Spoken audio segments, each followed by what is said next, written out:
So I want to hear from you. First of all, tell me about your housing commercials. Do you personally struggle to afford to pay your rent or your mortgage payment, and why? Have you struggled to purchase a property? Do you believe that key workers like teachers and nurses and firefighters deserve to have affordable housing in this city? And finally, tell me what borough you're in and the question that you want to ask me. So I'm going to go to these questions right now. There's a lot of them coming in here. I really appreciate this. Wow. We're really blasting out here, and I appreciate everybody. By the way, if you're watching me, leave me a question right now or just say hello. I would appreciate that. We've got someone from our website, Richard Schultz in Camden. That's the borough I live in. He said, hello, Brian. I would really like for you to win so much after reading your approach to making London a safe and clean place to live. Thank you, Richard. He goes on to say, I really feel you would benefit greatly in your quest to become our next London mayor. If you could gain support of local MPs who may feel let down or who can feel that something doesn't feel right about locking people in their own houses and completely dismantling our economy.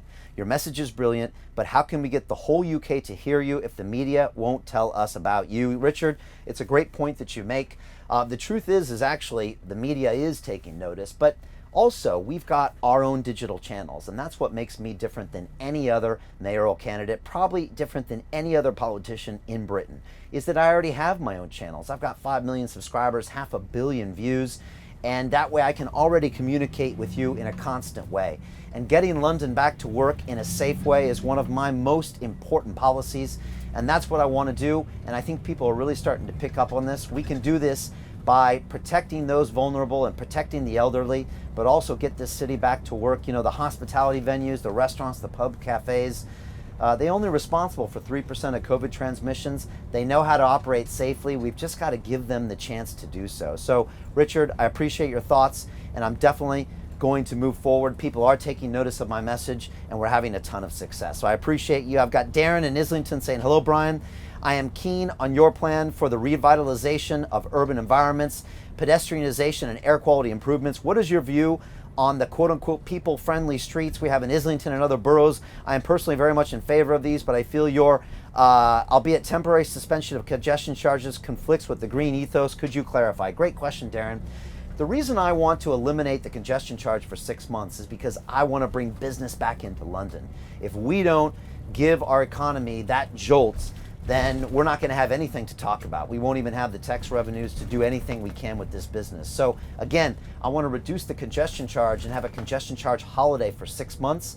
And after that, what I want to do is then I want to find a way that we can reduce the number of cars on the streets. I actually want to remove parked cars on the streets. And that way we can just have more room for our businesses, more room for our retails. And when it comes to these zones, as far as these car-free zones, you know, I'm against them if they create more congestion and more disruption in the neighborhoods. But otherwise, I'm really happy to go forward with those and, of course, find out much more about what we can do to make things greener. I've got entire policies called Green First on my website. So go to brianformayor.london and you can explore that, and I really appreciate your comments. Some other stuff coming in on Instagram. We got Van Jones saying, I love you, Brian. I appreciate that. The Patient Advocate on Instagram says, the digital battle bus. I love it, right? And no, this idea seems so simple, but it's a great way to talk to you about the issues that are happening. And again, we're going through right now in Redbridge, in Havering, in Waltham Forest, in Hackney, and we're really finding out what's going on the ground, and I can look around here and see what's happening. And housing is a real concern here, and I want to talk about how we can build affordable housing and modular housing, and I'm going to talk to you about it right now. But I'm going to get into you about some of the problems that Hackney is suffering when it comes to the housing. A couple other things here.